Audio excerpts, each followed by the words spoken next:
किसी गांव में त्रिभुवन काका के पास बहुत सारी गायें थीं। वो उनका दूध बाजार में बेचते और उसी से उनकी रोजी रोटी चलती थी। वह रोज सुबह दूध निकालने के बाद गायों को लेकर इस गांव से उस गांव, कभी नदी किनारे, कभी ताल तो कभी जंगल में घूमा करते और दिन ढलते ही गांव की ओर निकल पड़ते। दिन भर वे घर से बाहर ही रहते, इसलिए भूख मिटाने के लिए वे सत्तू तो कभी कुरमुरा तो कभी रोटी और उसके साथ ही दूध, दही, लस्सी या मट्ठा भी ले जाते और किसी पेड़ की छाया में खा पी कर मस्त रहते। प्यास लगने पर किसी गांव के बाहर लगी नल, ट्यूबवेल या फिर कुएं से पानी निकालकर पी लेते। वैसे ठंडी के दिनों में वे पानी भी ले जाते, लेकिन गर्मी के दिनों में पानी गर्म हो जाने के कारण वे पानी नहीं ले जाते। बोर होने पर पुराने गाने गुनगुनाते, यही उनकी दिनचर्या थी और वे इससे बहुत खुश भी थे। एक बार की बात है, त्रिभुवन काका बीमार हुए और ऐसे बीमार हुए कि ठीक होने का नाम ही नहीं ले रहे थे। एक दिन बीता, 2 दिन बीता, लेकिन कोई आराम नहीं हुआ। और उधर गायों का बुरा हाल। उन्हें तो सिवान में घूम घूम कर चरने की आदत थी। वे रंभा रंभा कर आसमान सिर पर उठा लेती थीं। त्रिभुवन काका की पत्नी पुआल वगैरह गायों को खाने के लिए देती, लेकिन गाय उसे खाना तो दूर देखती भी नहीं थी, मानो अनशन पर बैठ गई हों।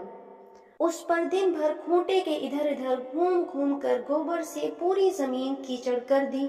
और कुछ तो इतनी सियानी थी कि नाद में ही पैर डालकर खड़ी हो गई। उनका हठ देखकर त्रिभुवन काका बड़े परेशान हो गए। उनकी तो हिम्मत नहीं पड़ रही थी, तो उन्होंने अपने साले के लड़के को बुला लिया। उसका नाम राकेश था। 18 साल की उम्र में ही वह बहुत ही होशियार था। उसके घर पर भी गायें थीं, तो उसे इन सब चीजों की जानकारी थी। दूध दही खाकर गबरू जवान बन गया था। कोई उसे देखकर 18 साल का कह ही नहीं सकता था। उसने त्रिभुवन काका के सारे काम संभाल लिए। वह साथ में अपनी किताबें भी ले जाता और पेड़ की छाया में पढ़ाई भी करता। त्रिभुवन काका बड़े खुश हुए। गर्मी का दिन था। खेतों में घास गर्मी की वजह से खत्म हो गई थी और उसे इस इलाके की जानकारी भी नहीं थी। वह गायों को लेकर पास के जंगल में पहुंच गया और कब वह घने जंगल में पहुंच गया उसे पता ही नहीं चला। दोपहर का समय हुआ था। राकेश को प्यास लगी। पानी गर्म हो जाने के कारण उसने पानी गिरा दिया। वह इधर उधर जंगल में पानी की तलाश में घूमने लगा। अचानक उसे एक कुआं दिखाई दिया। उसकी जान में जान आई। वह झट से कुएं के पास पहुंचा तो देखा गर्मी के कारण पानी काफी नीचे था। उसने एक छोटी बाल्टी, जिसे वह अपने साथ रखता था, उसे अपनी धोती से बांधकर पानी निकालने की कोशिश की, लेकिन कामयाब नहीं हुआ। पानी काफी नीचे था। उसने बहुत कोशिश की, लेकिन कुछ नहीं हुआ। वह थक गया था और पसीने से पूरी तरह भीग गया था। वह हार कर पेड़ की ओट लेकर बैठ गया। तभी उसे पायल की छम छम की आवाज सुनाई दी। वह चौंका कि इस जंगल में और दोपहर के समय कौन आ सकता है। उसने पीछे मुड़कर देखा तो एक बेहद खूबसूरत लड़की अपनी कातिलाना अदाओं के साथ राकेश की ओर चली आ रही थी। राकेश उसे एकटक देखता रह गया। उस किशोरी की खूबसूरती में राकेश खो गया। पास आकर उस किशोरी ने नटखट अदा के साथ राकेश से पूछा, प्यास लगी है क्या? मैं पानी पिला दूं? राकेश तो जैसे सुध बुध खो बैठा था। उसने घबराकर हाँ में सिर हिला दिया। किशोरी आगे बढ़ी और कुएं की जगत पर पहुंचकर अपने दोनों हाथों की अंजुली बनाई और कुएं में झुक गई। राकेश जैसे सम्मोहित हो गया था। उसे कुछ दिखाई ही नहीं दे रहा था। किशोरी ने पानी निकाला और राकेश की तरफ बढ़ी। राकेश बिना कुछ बोले अपने हाथों की अंजुली बनाकर अपने मुंह से सटा दिया। किशोरी ने अपनी अंजुली का जल राकेश की अंजुली में उड़ेलना शुरू किया और राकेश ने उस अमृत रूपी जल को पीना शुरू कर दिया। यह अलग बात थी कि उसकी अंजुली का आधा पानी जमीन पर गिर रहा था, क्योंकि अभी भी वह उस किशोरी के चेहरे की खूबसूरती को एकटक तके जा रहा था। न तो किशोरी के हाथ से जल खत्म हो रहा था और न ही राकेश की प्यास ही बुझ रही थी। ऐसा प्रतीत हो रहा था जैसे सदियों की प्यास आज तृप्त हो रही हो। यह सिलसिला आधे घंटे तक चला। तभी किशोरी ने ध्यान दिया कि राकेश पानी कम पी रहा था और उसके चेहरे का रसपान अधिक कर रहा था। तो वह असहज होते हुए बोली, और पिलाऊं बस। राकेश कुछ बोल न सका, सिर्फ ना में सिर हिला दिया। उसके बाद उस किशोरी ने प्यार भरी आवाज में कहा, अच्छा मैं चलती हूँ। राकेश अब भी कुछ नहीं बोला, सिर्फ हाँ में सिर हिला दिया। वह किशोरी बल खाती हुई जंगल में गुम हो गई। राकेश कुछ देर कुएं की जगह पर बैठा रहा और फिर अचानक वह उठा और गायों की ओर चल दिया। लेकिन अब उसकी चाल बदल गई थी। उसके मन में प्यार के अंकुर फूटने लगे थे। गायों को लेकर राकेश घर पहुंचा। आज वह बहुत ही खुश था। उसके मन में प्यार की तरंगे हिलोरे मार रही थी। वह रह रह कर कोई प्यार भरा गीत गाने लगता था। उसकी भूख प्यास सब गायब हो गई थी। वह खोया खोया सा रहने लगा। उसे हर समय वही क्षण दिखाई दे रहे थे। उस खूबसूरत चेहरे को वह भूल ही नहीं पा रहा था। उसने रात को खाना भी नहीं खाया और सोने चला गया। लेकिन नींद कहाँ आ रही थी। वह करवटें बदलता और प्यार के तराने छेड़ता रहा। उसे कुछ समझ ही नहीं आ रहा था कि उसे क्या हो गया है। क्यों उसकी भूख, उसका चैन, उसकी नींद उड़ गई है। अचानक उसका दिमाग ठनका और वह डर के मारे कांपने लगा। उसका बदन पसीने से लथपथ हो गया।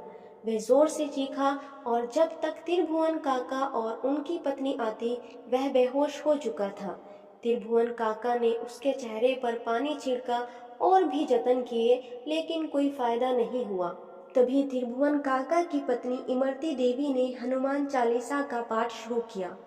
अभी 2 ही लाइनें पढ़ी थीं कि राकेश तेज आवाज में हंसा। लेकिन आश्चर्य यह था कि ये हंसी राकेश की न होकर किसी लड़की की थी।